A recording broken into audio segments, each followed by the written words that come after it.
Sanjeevani clinic doctor Ramakrishna Rachakonda, professor of pulmonary medicine, NRI medical college, Chinnakakani, Guntur జిల్లా. Clinic A1 Ramkuteer Majestic, 3/13, Brodipet, Guntur, Andhra Pradesh. భారతదేశంలో స్వాతంత్రం వచ్చిన తర్వాత వైద్య సౌకర్యాలు మెరుగుపడ్డాయి. ప్రజల జీవన విధానం మెరుగుపడింది.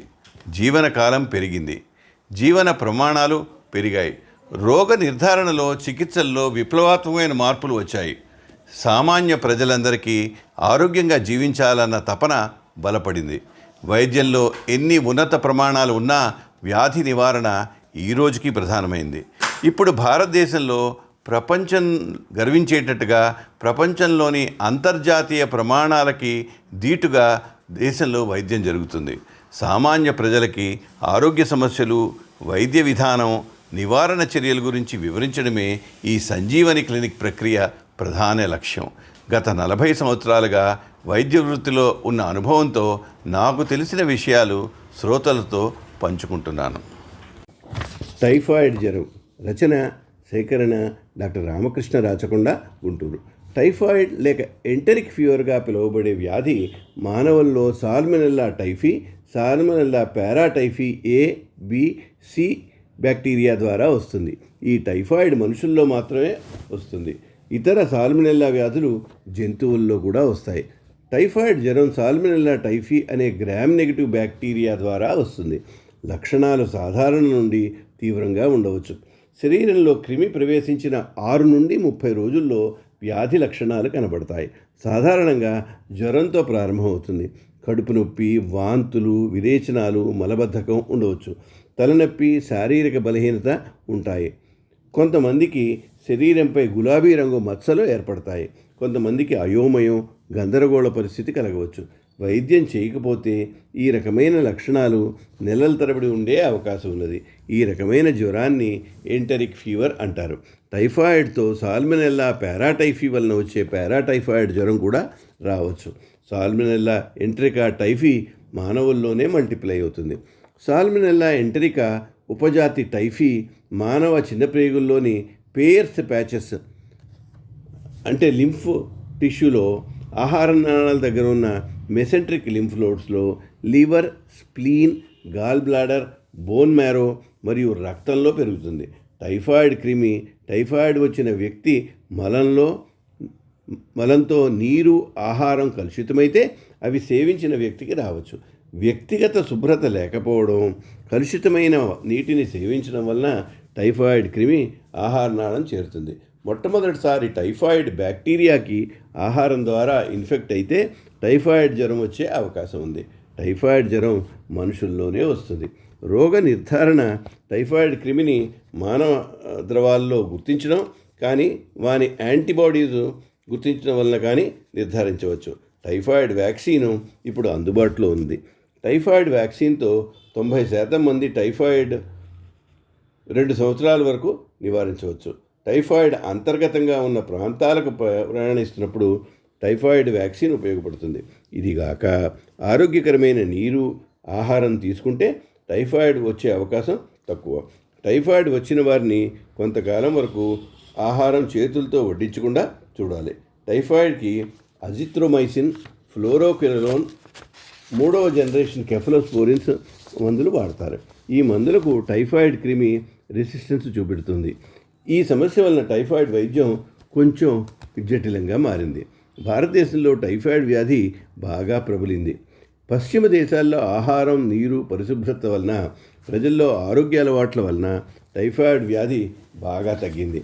అన్ని ఆఫ్రికా దేశాల్లో, భారతదేశంలో, ఆగ్నేయ ఏసియా, దక్షిణ అమెరికాల్లో సంవత్సరానికి 1 కోటి కంటే ఎక్కువ కేసులు నమోదవుతాయి. సుమారు 1,50,000 మంది ప్రతి సంవత్సరం టైఫాయిడ్ వలన ప్రపంచం మొత్తం మీద మరణిస్తారు. మందులు లేకపోతే 20% మంది టైఫాయిడ్ వ్యాధి సోకితే మరణిస్తారు. మందులతో మరణాల సంఖ్య 1 నుంచి 4% ఉంటుంది. టైఫాయిడ్ జ్వరం పిల్లలలో ఎక్కువగా వచ్చే అవకాశం ఉంది. టైఫాయిడ్ లక్షణాలు. టైఫాయిడ్ జ్వరంలో 3 దశలు ఉంటాయి. ప్రతి దశ సుమారు 1 వారం ఉంటుంది. క్రిమి శరీరంలో ప్రవేశించిన 1 నుండి 3 వారాల్లో లక్షణాలు ప్రారంభమవుతాయి. మొదటి వారంలో శరీర ఉష్ణోగ్రత నెమ్మదిగా పెరగనారంభిస్తుంది. గుండె రేటు తగ్గుతుంది.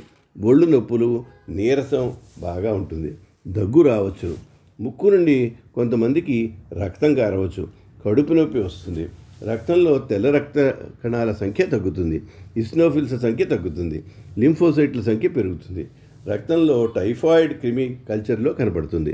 వైడాల్ పరీక్ష మొదటి వారంలో చేస్తే నెగిటివ్గా ఉంటుంది. రెండో వారంలో జ్వరం తీవ్ర రూపం దాలుస్తుంది.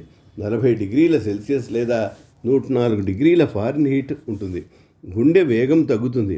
నిమిషానికి 60 సార్ల కంటే తక్కువ కొట్టుకుంటే దాన్ని బ్రాడికార్డియా అంటారు. కొన్నిసార్లు రోగి ఆందోళనకు గురి అవుతాడు. రెండో వారంలో రోగికి ఛాతిలో కింది భాగంలో, కడుపు మీద గులాబీ రంగు మచ్చలు ఏర్పడతాయి.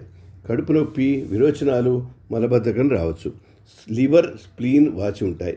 ఈ దశలో వైడాల్ పరీక్ష పాజిటివ్ వస్తుంది. రక్తంలో కల్చర్ పరీక్ష చేసినా సాల్మొనెల్లా క్రిమిని గుర్తించవచ్చు. రక్తంలో లివర్ ఎంజైములు పెరుగుతాయి.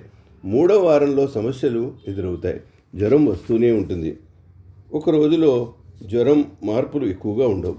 రోగి ఆహారము లేక మాల్ న్యూట్రిషన్కి గురి అవుతాడు. శరీరంలో నీరు తగ్గిపోయి డీహైడ్రేషన్ వస్తుంది. శరీరం మీద ఎర్రని ఎత్తైన మచ్చలు వస్తాయి. చిన్న ప్రేగుల అల్సర్ నుండి బ్లీడింగ్ వచ్చే అవకాశం ఉంది. చిన్న ప్రేగుల్లోని పేర్స్ ప్యాచెస్ దెబ్బతింటాయి. ఆహార నాళంలో చిన్న ప్రేగుల చివరి భాగంలో పెర్ఫరేషన్ రావచ్చు. రక్తంలో సెప్టిసీమియా అనే బ్లడ్ ఇన్ఫెక్షన్ వస్తుంది. పెరిటోనైటిస్ అనే సమస్య రావచ్చును. అప్పుడు ప్రాణాపాయం కలుగుతుంది. ఊపిరితిత్తుల న్యూమోనియా, బ్రాంకైటిస్ రావచ్చును. ఈ దశలో మెదడు వాపు, ఎన్కెఫలైటిస్, అపస్మారక దశ, న్యూరోసైకాట్రిక్ సమస్యలు రావచ్చును. ఇతర అవయవాల్లో చీముగడ్డలు, గాల్ బ్లాడర్ ఇన్ఫెక్షన్, గుండె లోపలి పొర ఇన్ఫెక్షను, ఎముకల ఇన్ఫెక్షన్ కూడా రావచ్చును. కొంతమందిలో ప్లేట్లెట్ల సంఖ్య తక్కువగా ఉంటుంది. టైఫాయిడ్ కలిగించే బ్యాక్టీరియా సాల్మొనెల్లా టైఫీ ఎంట్రికా, సబ్స్పీషియస్ ఎంటెరికా సెరోవర్.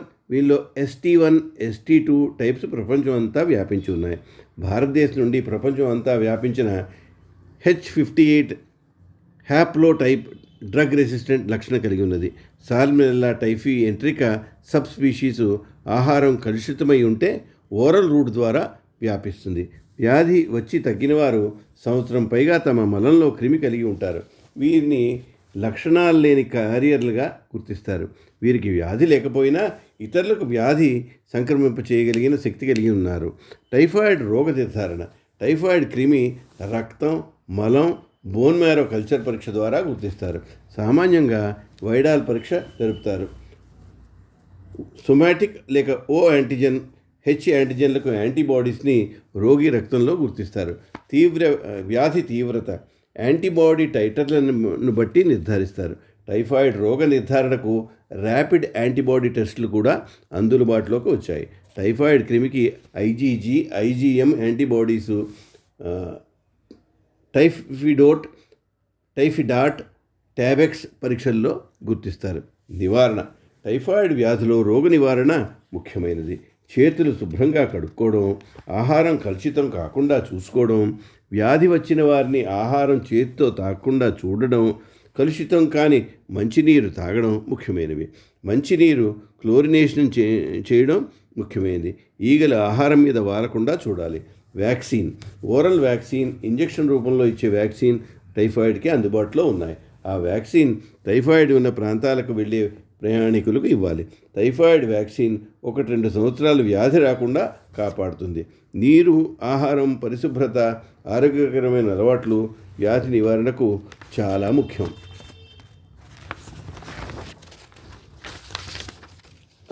ఫ్లోరోక్వినోలోన్ మందులు 3వ జనరేషన్ కెఫలోస్పోరిన్స్ ఇంజెక్షన్లు, క్లావులినేటెడ్ ఎమాక్సిసిలిన్, అజిత్రోమైసిన్, కోట్రైమాక్సజోల్ వంటి మందులు ఉపయోగపడతాయి.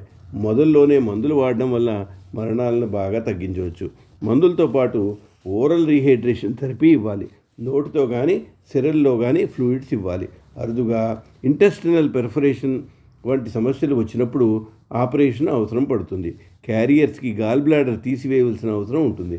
టైఫాయిడ్ వ్యాధిలో ఒక్కొక్కసారి డ్రగ్ రెసిస్టెన్స్ సమస్య వలన మందులు పనిచేయవు. టైఫాయిడ్ వ్యాధి నివారించగల, వైద్యం చేయగల ఆహార నాళానికి సంబంధించిన వ్యాధి.